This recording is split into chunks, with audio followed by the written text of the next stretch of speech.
Hey everyone, welcome to Marketing for Designers podcast. I'm your host, Masha Coyne, a messaging strategist and a copywriter for the interior design industry.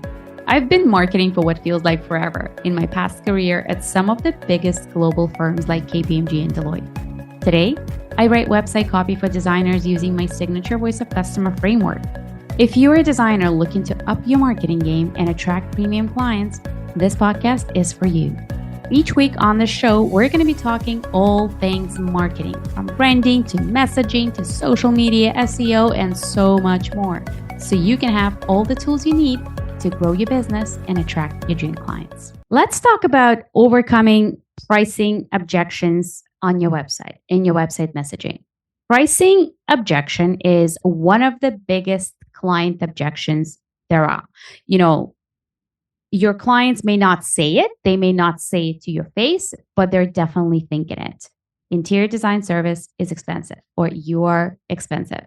And what you want to do with your website messaging and with your marketing messaging is to overcome that objection. You want to include information on your website that speaks to that objection, that addresses and overcomes that objection. And I'm going to share 5 ways that you can overcome specifically pricing objection. There's definitely a lot more potential client objections that your clients may have, but pricing one seems like a big one. So I wanted to share some tips in terms of what you can do and how you can do and where you can do on your website in order to overcome it, to help to overcome it. So it's a fact that many homeowners feel that hiring an interior designer is like an unnecessary luxury or fear, and that costs can spiral out of control. And it is a very real objection. So here's how you can do that. Number one place to do that is on your services page. So your services page on your website is where you pretty much describe what's it like to work with you. Maybe it's a 5-step, maybe it's a 3-step, like a 7-step process of what's it like to work with you. And services page, or maybe sometimes it's called a process page, it's a perfect opportunity where you can overcome that objection. You don't have to show your pricing on your website. In fact, many designers that I work with don't show pricing. Some of them, I've worked with designers that have like a starting at price on the website, which helps you be, transparent and helps your audience see, oh, okay, this is the starting point in price. At least it helps to manage their expectations. But I'm not saying that you have to do that. You don't have to include pricing. There are other ways you can do it on your services page.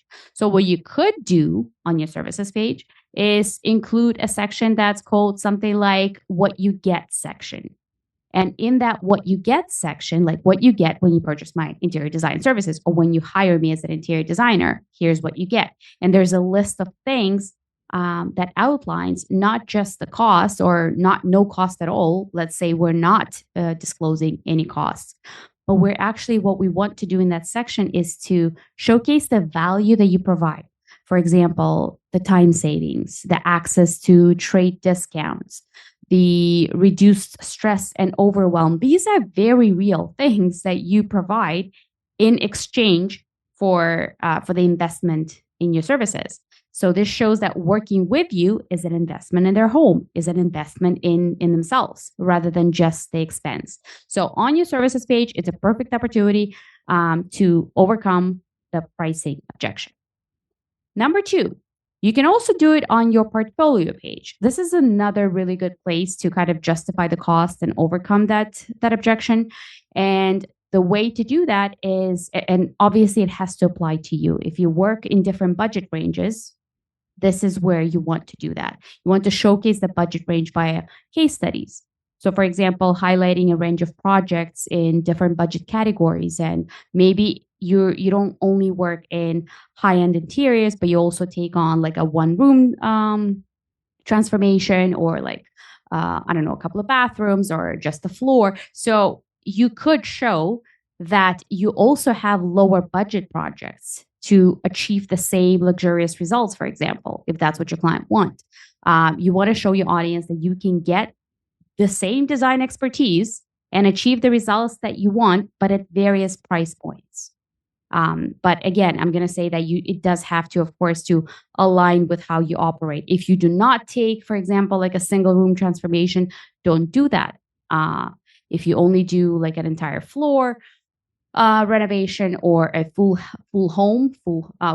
service renovation, do that. But if that applies to you, you can definitely feature smaller projects, and you can do it on a portfolio page, like I said, and in the form of case studies, because case studies are actually so powerful, and you can do that not only by showcasing the photos, but also through stories, because case studies is like, here's the problem, here's how we solved it, and here's the result. So another great place is a portfolio page. That's number 2. Number three is kind of a two-parter, but you can highlight the cost of not hiring you. And this is a really good and it's a creative way to overcome a pricing objection that your clients may have.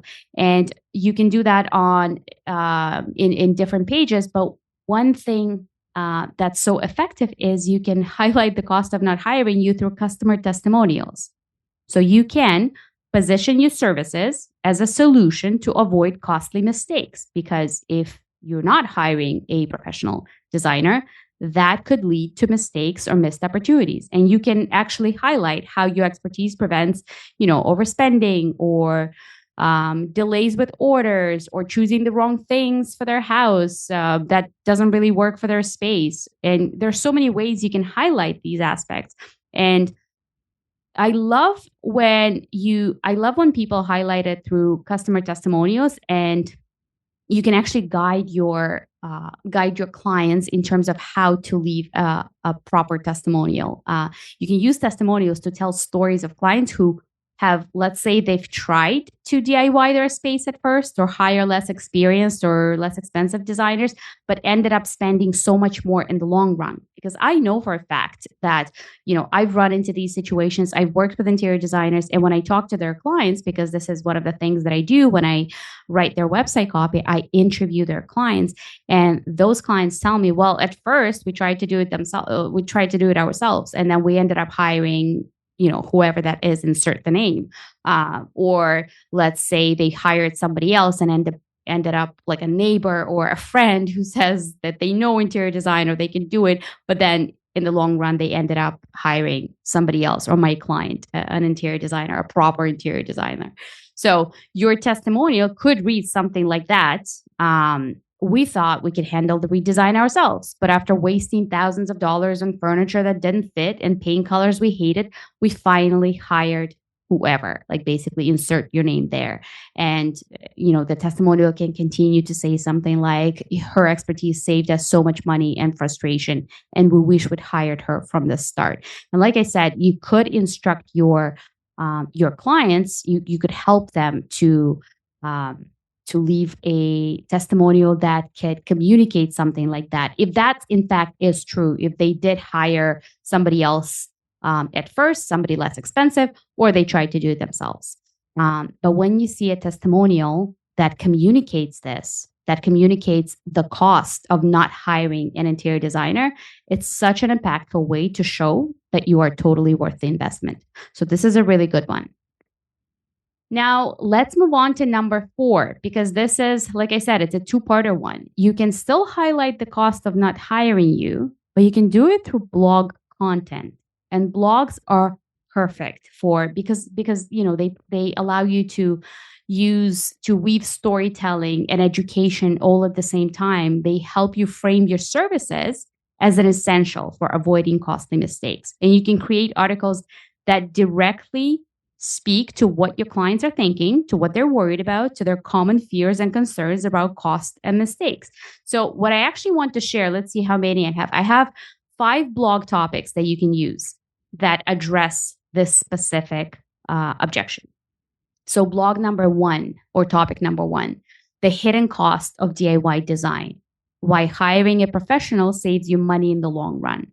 This is a great one because you can highlight the unexpected expenses that homeowners often run into or face when they try to redesign their space without the professional guidance. Like we talked about, buying the wrong furniture or the wrong size or the wrong colors, the wrong material, poor materials, and then, having to redo everything. So you can tackle that blog and talk about the hidden costs of tackling design yourself. Here's another blog topic: why trial and error in design is the most expensive approach. And here you can explain how guesswork in design leads to costly errors, from, again, mismatched styles to wrong materials to poor quality materials. And you can contrast this with efficiency and, precision and expertise that you as a designer bring to every project. And this way you're helping your clients understand that you're going to get it done the right, from the first time. Number 3, another topic for a blog is, let's say, 5 or 3 or 7 budget-friendly tips designers use that homeowners don't know about. And here you can simply share some insider tips that show how designers maximize the value of the investment of your client base. So, it's up to you what kind of tips you want to share, but you can talk about things like, you can leverage trade discount, because if you're doing it on your own, obviously you don't have access to that. Or you can repurpose existing pieces, because a lot of times, and I've heard that during client interviews, that clients are often worried, well, what if I have existing furniture? What if I have my own stuff that I would love to keep or integrate into the new design? And you want to kind of help them understand, yeah, we can totally do that. We can, repurpose your existing furniture and then add some new ones. But basically, this is a good blog to do that, to showcase that, working with a designer is basically a smart financial move, even for those smaller budgets. Another topic is how hiring a designer reduces stress and unexpected costs. Again, we're talking about costs. We're still trying to overcome that common objection, the pricing objection.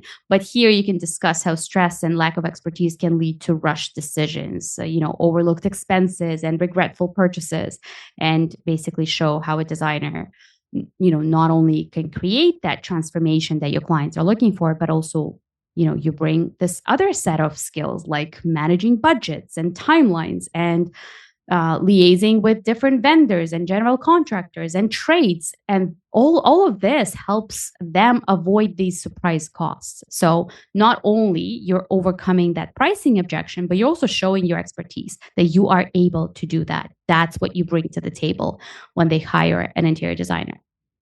And another blog topic is why a designer's expertise pays off when choosing furniture and materials. And here you can simply focus on the importance of informed decisions when selecting the right size furniture or materials that last, because, you can include here examples of clients who avoided that, who avoided expensive mistakes by consulting a designer first. And I know for a fact that this also happens quite often, because I talk to clients like that, decided to go on their own and purchase the furniture that they thought would look good or would be right for their space, and ended up making a very expensive mistake, either having to return something or just, get something new to replace whatever they did.